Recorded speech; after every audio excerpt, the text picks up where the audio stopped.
Well, anyway, I learned the answer to the question, what does a doctor do when a doctor needs a doctor?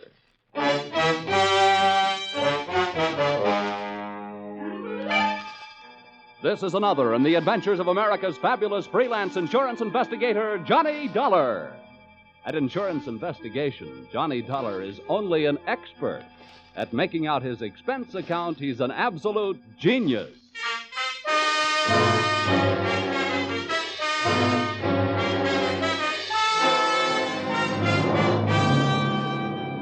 Expense accounts submitted by Special Investigator Johnny Dollar to American Volunteer Liability Insurance Company, Hartford, Connecticut. Attention, Homer Shalley, General Manager. The following is an accounting of my expenditures during my investigation of one of your policyholders, Dr. Otto Schmedlich. Or, an apple a day sent the doctor away. Or, it couldn't have happened to a bigger worm. Expense accounts, item 1. 80 cents cab fare to your office in answer to your call. Tip to driver, $1. Oh, morning, Mr. Dollar. Hiya. Go right in. Mr. Shalley's expecting you. Thanks, sir. Good morning, Dollar. Good morning. Sit down. Thank you. I'm sorry we had that unfortunate altercation over the last expense account you submitted to this office. Oh, that's all Of course, right. it was ridiculous. You're going around tipping cab drivers $1 after a 50-cent trip. Well, you know me, Homer. Just a silly, headstrong, impetuous boy. It was somebody else's money, yes. We've been through all that. What I want to talk to you now is, policy. Oh, here it is. Dr. Otto Schmedlich, Los Angeles, California. California? Doesn't anything ever happen in Hartford? I've been using an airplane seatbelt so much lately, I'm about ready to throw away my suspenders. Dr. Otto Schmedlich. I suppose you're familiar with the existence of that type of insurance policy which protects doctors against charges of malpractice. Yeah, I've heard of them. Well, we had the rare misfortune of issuing such a policy to this quack Schmedlich. Well, what do you want me to do? Go out and take his temperature? Dollar, when I want to laugh, I tune in Jack Benny. Now, this is serious.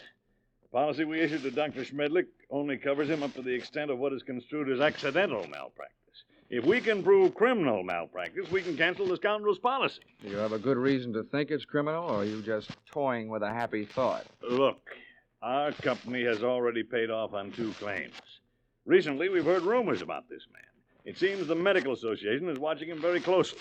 But so far, no one can prove anything.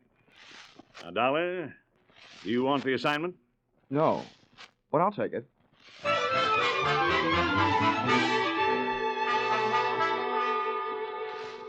Expense account, item 2, $194.04.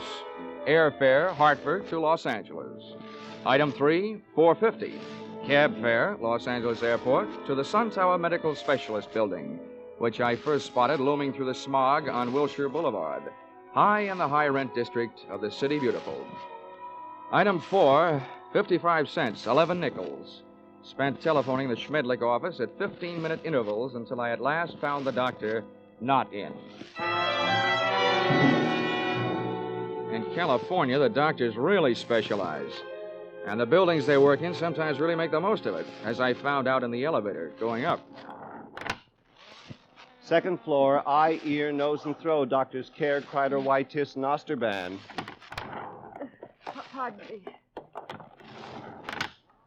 Third floor, fractures, strains, sprains, and dislocations. Doctors Fowler, Woodruff, Toigo, and Brown.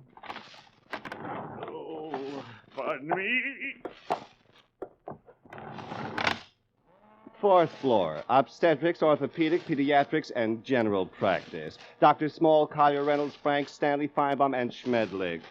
Would all these medical terms you just tossed off by any chance mean that we have now arrived in the land of the mechanized stork? To put it crudely, yes. Thank you, Jack Armstrong.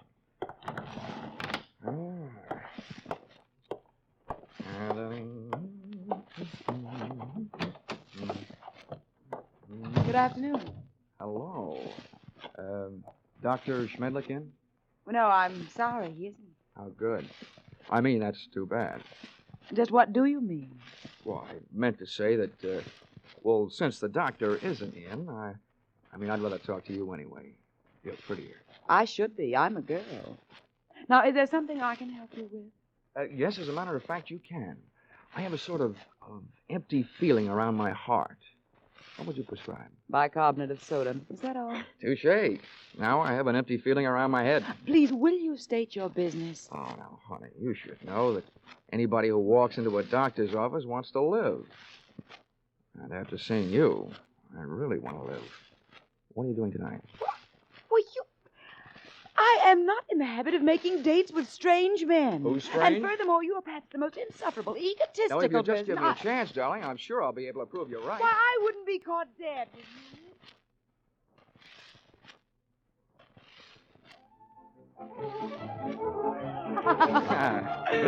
Oh, Johnny, you ain't. You like that, huh? This is the first time I've ever tasted champagne. Good old champagne. The rich people's 7-Up. Well, here's to us. To us. Doreen, I feel like talking. Well, thanks for putting me on guard. Listening to you can do strange things to a girl. I want you to know more about me. I'm an insurance man. I didn't go up to your office hoping to see the doctor. I wanted to see his nurse. You. Why, Johnny Dollar, if you try to sell me... Oh, hey, now, wait a minute. Hear me out. You can probably guess it's getting pretty tough trying to sell insurance these days. More than anything else, a guy needs a new angle, and I've got one. People who go to doctors are worried about their health. Now, people who are worried about their health are worried about the security of their families. So they become good prospects for insurance policies. No, but at the same time, aren't they also bad risks? A lot of them are, yeah. But they can't pass the insurance physical. But there are plenty of others. You should know the figures prove that as many healthy people go to doctors as do unhealthy. Perhaps the most popular disease in America is hypochondria, and the national headquarters seems to be located right here in Los Angeles. I see. And from me, you want a list of Dr. Schmedlich's patients? Smart girl. Smart boy.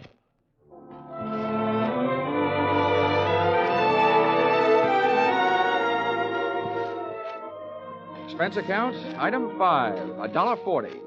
Cab fare to Doreen's apartment, where I told the driver to wait. Expense account, same item, part 2, $28. Waiting time, before I took the cab the rest of the way back to my hotel.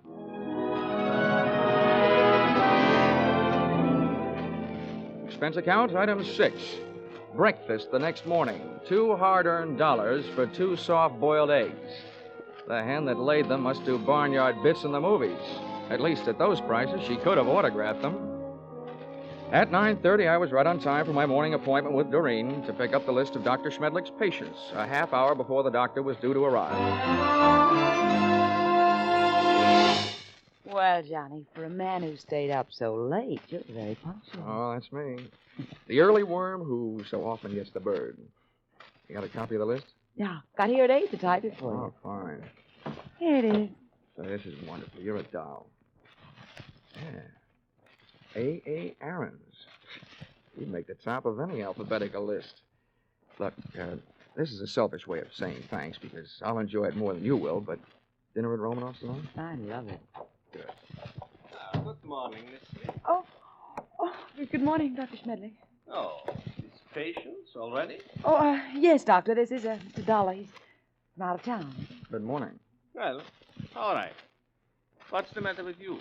Oh, it's really nothing. Well, let me be the judge of that. I will make the diagnosis. I will see you in a moment.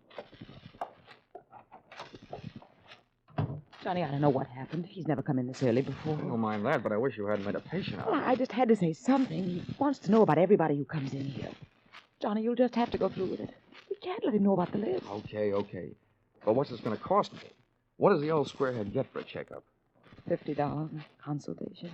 Oh. Honey, instead of Romanoff's for dinner tonight, we better make it a drive-in. Sorry, Johnny, I am. You can come in now, Mr. Lawler. Oh, well, with a D, Doctor. The name is Dollar. Oh, yes, I forget. I have so many cases on my mind. Now, if you will be so good to slip off your jacket and your shirt while I talk. All right. Now, what is the nature of your complaint? Well, my back. See, I was in a small automobile crank-up driving out here. No, that's a dangerous, complicated area, the back. Now, if you'll be so good to get up on the table and lie down. Oh, all right. No, on your stomach. The feet down here, please. That's good. Now, I tap your back. When I reach the painful area, please tell me. Yes, Doctor. Oh, very well muscled, Mr. Dollar. No bruises, strange. There it is. Aha. Well, not dangerously near the spine, but very interesting. Here, I think this will help. Oh! At first, it felt like a big bee sting about a quarter of the way up my back. Then came the buzzing inside my head. Whatever kind of liquid lullaby the good doctor sunk into my spine had really rocked me to sleep. I had time to move my head and watch Schmedlich put down the hypodermic, walk across the room to my coat, and take from it the list of his patients, plus my wallet containing my identification. But I didn't give it a second thought. I didn't have time to. For me, the lights went out.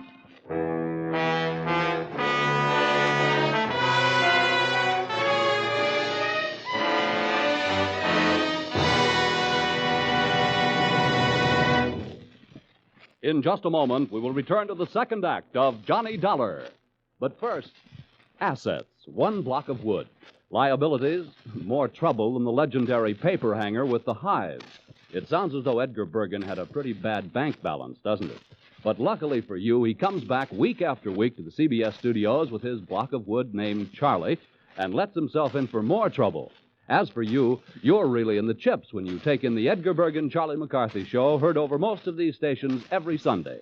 Don't miss their brightest, gayest show tomorrow night on CBS, where this fall you hear them all. Tune in this fall for the show that you love best of all. Listen carefully, here's the address. It's CBS. Now, with our star, Charles Russell, we return to the second act of yours truly, Johnny Dollar.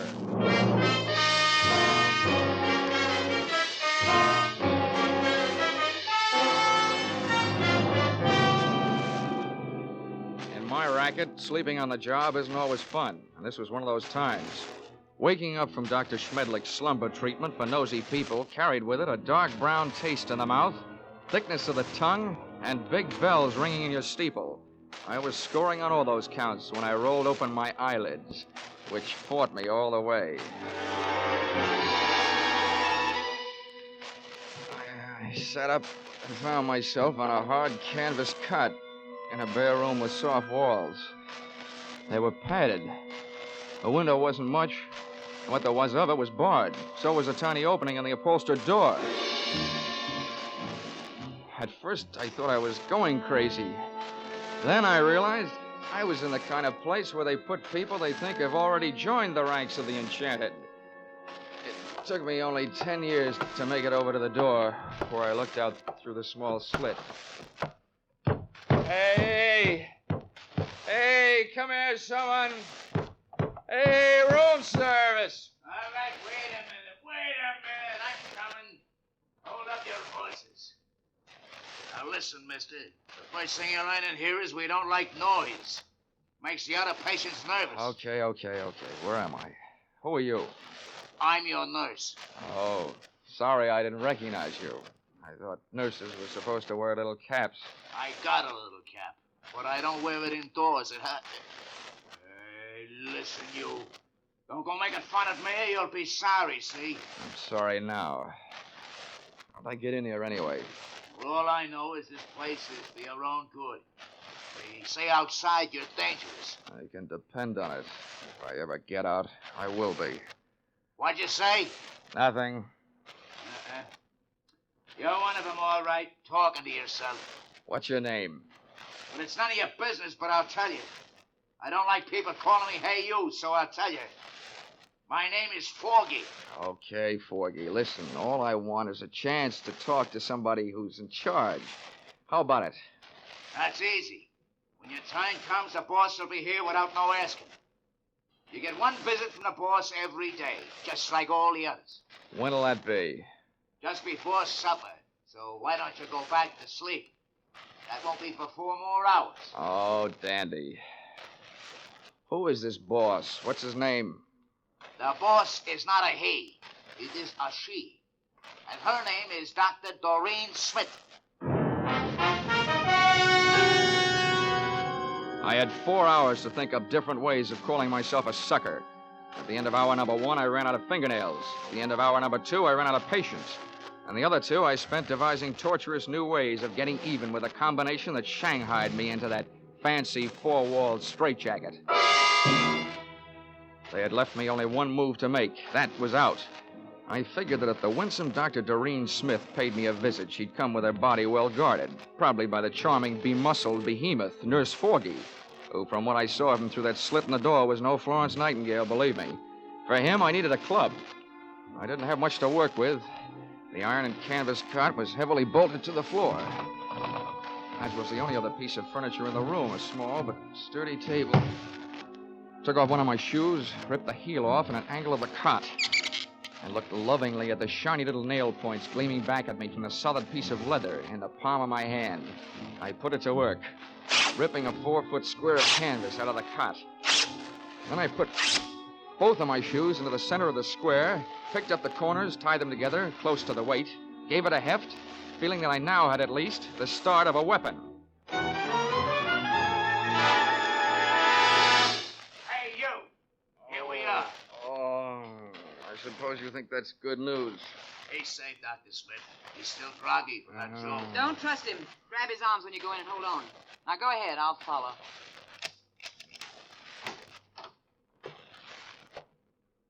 Don't try any tricks and we won't hurt you, see? Thanks, Nursey.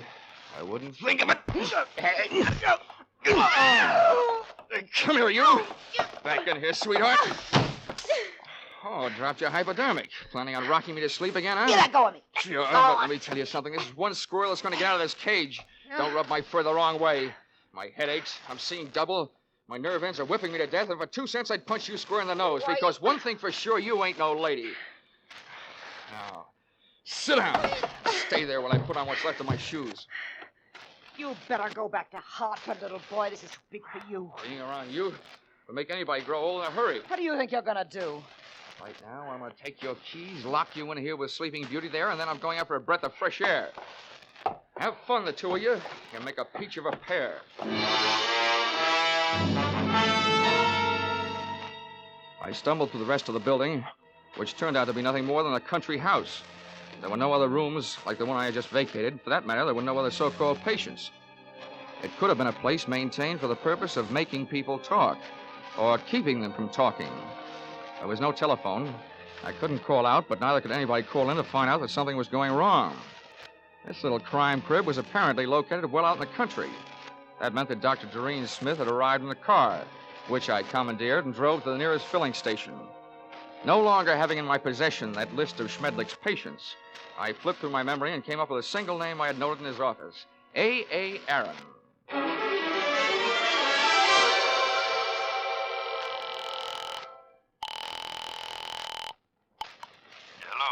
Hello? Hello, is Mr. A.A. Aaron in, please? It is Aaron speaking. Oh, good. Mr. Aaron, I'm representing a group of West Coast druggists. I'm making a survey. Where do you have your prescriptions filled?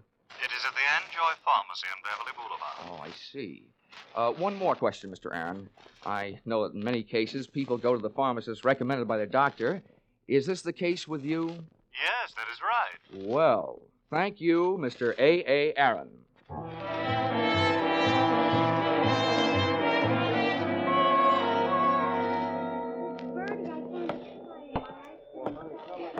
Pardon me, Mr. Anjoy. The clerk up front told me where I could find you.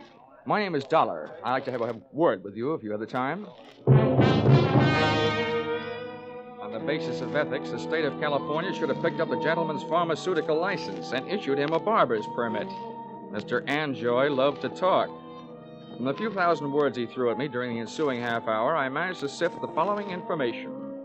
Dr. Schmedlich's prescriptions were usually refillable, dangerous, and habit-forming.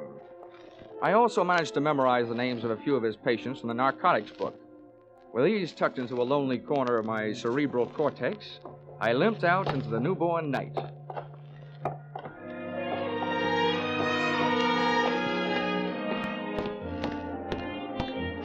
Expense account, item 7, 50 cents, having the missing heel on my shoe replaced by late working cobbler.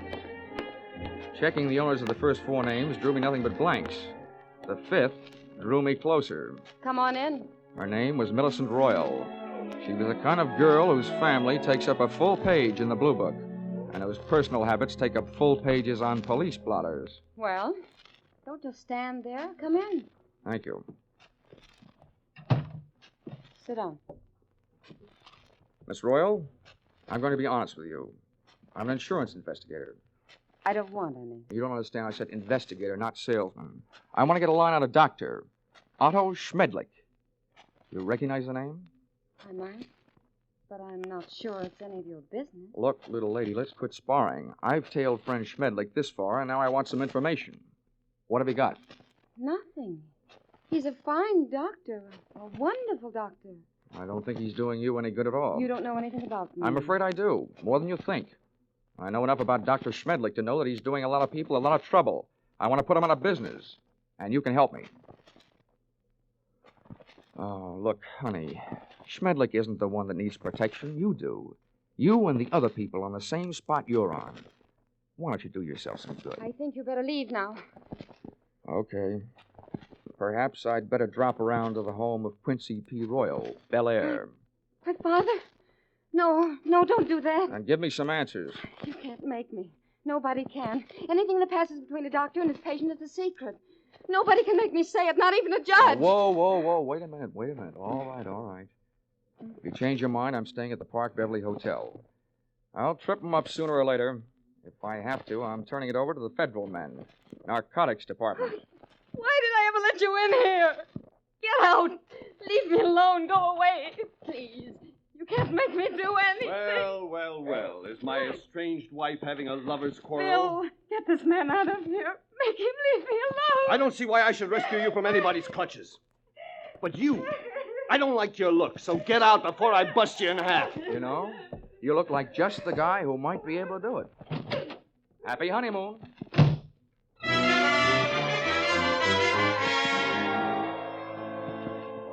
My hangover from Dr. Schmedlich's health cure hit me again as I hit the street.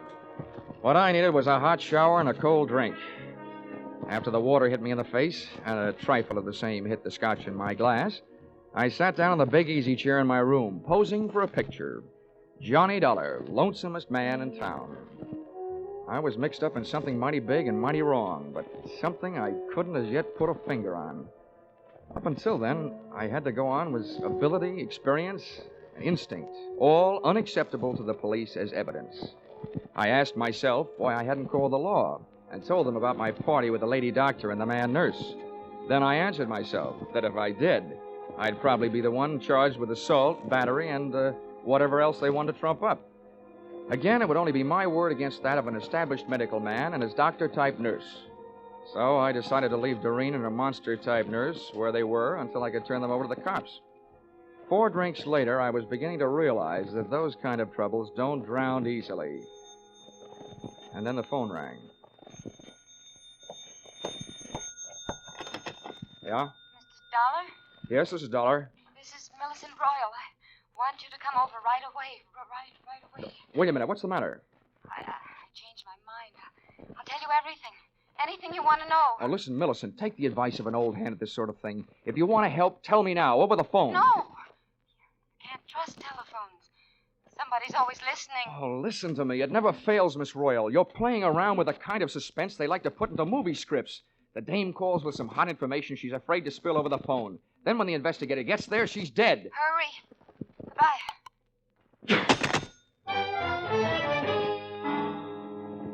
I went there. I was right. She was dead.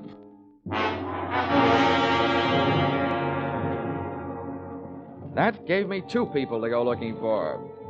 I didn't know where her estranged husband Bill lived, so I went to work on the doctor. His all-night telephone exchange gave me the information that he had called in just before leaving the hospital on his way to the office and could be reached there in 20 minutes. I was apparently closer than he was, so I walked over to the building and up to the 4th floor. There were lights on in the Schmedlich office, so I walked in. What do you want? I came here to see the doctor, Bill, but I was going to get around to you eventually. I just came from your wife's apartment. So did I. That's what I mean. You've got some talking to do. I know who you are, but don't go getting any ideas. I didn't kill her. I loved her. It didn't sound like love when I met you in the apartment. We made up right after you left. I went out to get her something from the drugstore. When I came back, she was dead. That's what I'm doing here. I'm waiting here to kill the man who did it.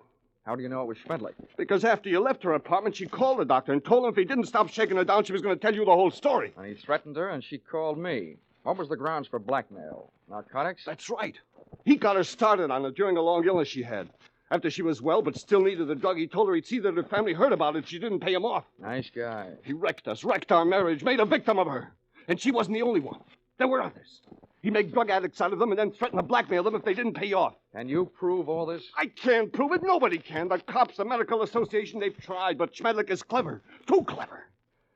When I blast that monster out of the world, I'll be curing it of a big sickness. Now, hey, take it easy. Look, I know how you feel, but you haven't got the right answer. Why don't you let me take over? Stay out of it, Dollar. I never belonged to any Boy Scout troops. I'm not joining now. You know what they say, an apple a day? Well, I've got one here for the doctor. You see this? It's left over from Guadalcanal. Sure do see it. A pineapple. Army type. Hand grenade. Well, I'm gonna feed it to him. Oh, Bill, now look, I know you're upset, but don't forget, those things were designed to take care of more than one man. Have you thought of that? I've thought about it a lot, and it still all adds up. I haven't got a thing left to live for. Hey. That's him. Bill, you're off your rocker. Don't do it. Give me that thing. Shut up. Stand away. What is this? What are you two doing here? Come and get it, Schmedlich! A bomb! Before the grenade could explode, I did. With one foot, I kicked Bill mightily in the shin bone. Oh!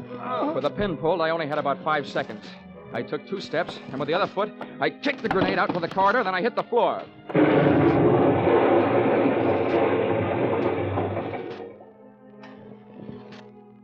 All right. I'll still take you to pieces, Schmedlich. I let Bill go to work on the doctor until he had socked him into a state of unconsciousness. And to save Bill from a murder rap, I did the same for him with a loose portable typewriter. Sorry, but it's time to typewrite the tagline, William. Oh! P.S. Then I called the police.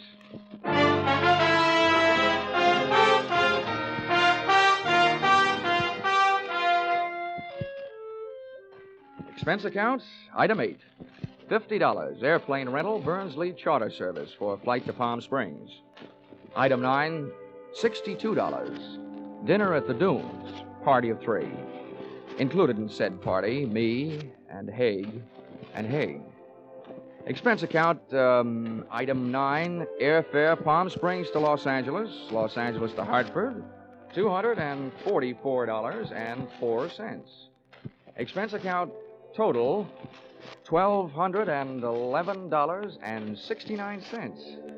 All that for getting rid of a doctor.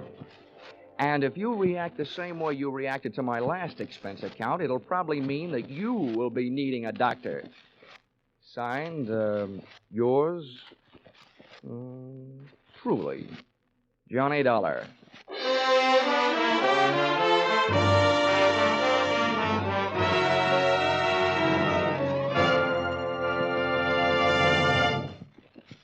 Yours truly, Johnny Dollar, is produced and directed by Gordon T. Hughes and stars Charles Russell. Script by Paul Dudley and Gil Dowd. Featured in the cast were Willard Waterman, Betty Lou Gerson, Larry Dobkin, Paul Dubov, Georgia Ellis, and Edmund McDonald. The special music is written and conducted by Wilbur Hatch.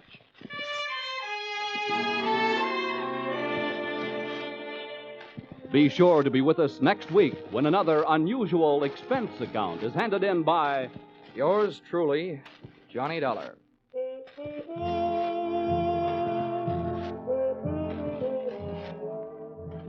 Stay tuned for Vaughn Monroe and his Caravan, which follows immediately over most of these same stations. Paul Masterson speaking.